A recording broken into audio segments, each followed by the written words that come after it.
We're given a rational function, and we're first asked to find the domain of the rational function and then use several steps in order to graph the rational function. So we have f of x equals x over x squared minus 16. So first, let's talk about the domain. In order to find the domain, let's set the denominator equal to 0. When we solve this, we get x squared equals 16. By taking the square root of both sides, we get x is equal to plus or minus 4. So these are the two values that will make the denominator 0, so we need to exclude them from the domain. So our domain is the set of all x such that x is not equal to positive or negative 4. Now, let's move on to step 1. Step 1, we want to first determine if we have any symmetry in this rational function. In order to find symmetry, we look at f of negative x. So we have negative x over negative x quantity squared minus 16. This simplifies to negative x in the numerator over x squared minus 16.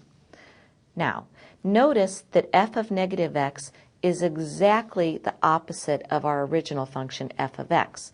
We know it's the opposite because the numerator is exactly the opposite and the denominator is the same. So therefore, we can say that this is an odd function, and that will help us in our graphing. We know an odd function is symmetric with respect to the origin. So that simply means if we have a point, say in the first quadrant, x comma y, we'll also have a point in the third quadrant, negative x comma negative y. So let's go ahead and move on to step 2. And let's find any y-intercept if it exists. We find the y-intercept by letting x equal 0. So we're really finding f of 0, and that's equal to 0 over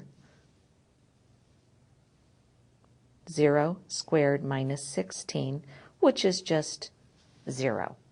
So our y-intercept is 0. So in step 3, we want to find any x-intercepts. Now, anytime we have a y-intercept of 0, clearly the x-intercept is 0 as well, but there may be additional x-intercepts.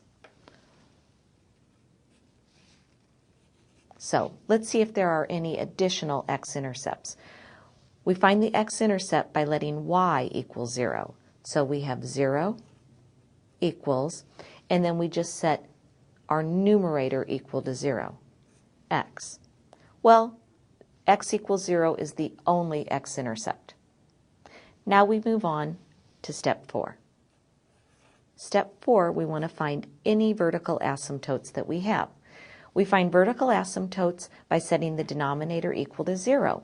Well, we already set the denominator equal to 0 when we were looking for our domain, and we got a solution that x was equal to positive or negative 4. So we do have 2 vertical asymptotes. In step 5, we look to see if we have a horizontal asymptote. In order to determine if we have a horizontal asymptote, we want to compare the degree of the numerator with the degree of the denominator. In this case, the degree of the numerator is 1. We have x to the first power. The degree of the denominator is 2. We have x to the second power. Anytime the degree of the numerator is less than the degree of the denominator, we have the horizontal asymptote, which is the line y equals 0, which is just the x-axis. So now in step 6, we're going to plot a few points. But before we do that, I want to use the information I already have to help us pick those points wisely. So we've already plotted both our x and our y-intercept. Let's plot our vertical asymptotes now. We have that x can be positive 4, so we want a line going through 4, a vertical line that is going through 4 on the x-axis, and another vertical asymptote passing through negative 4 on the x-axis. And then I have a horizontal asymptote, y equals 0, so I'll just extend the x-axis with a dotted line. Now we're ready to pick a few points. Normally, I pick points between any vertical asymptote and any x-intercept, but really, I only need to pick half as many points here because I have symmetry. So I'm going to start off just to the right of the y-axis, and I'm going to choose a value in between 0 and 4 for x. So let's pick, say, 2. If I let x equal 2 and substitute it into my original function, I'll have 2 over 2 squared, which is 4, minus 16.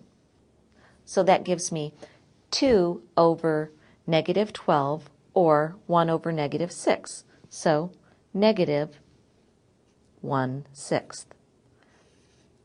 Let's choose one more value to the right of 4. Let's let x equal, say, 5. If we let x equal 5, I'll have 5 over 25 minus 16, which just gives me 5/9. Now, let's plot these 2 points, and then we'll use symmetry to plot 2 more points. So we have the point 2, comma, negative 1/6. And we also have the point 5, comma, 5/9. Right about here. So we're also going to have another couple of points. Since 2, negative 1/6 was on the graph, we're also going to have negative 2, positive 1/6. In other words, we just take the opposite of the x and y value. So we have negative 2, positive 1/6. And then finally, since 5, comma, 5/9 was on the graph, we'll have negative 5, comma, negative 5/9. And that's over here, right about here on the graph. Now, we'll use these points and the asymptotes to sketch our graph.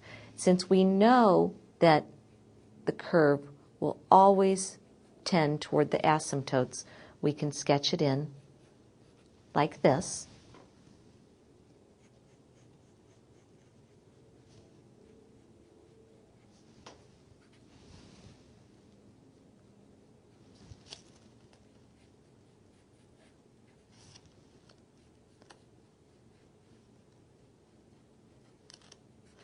And this is a sketch of f of x.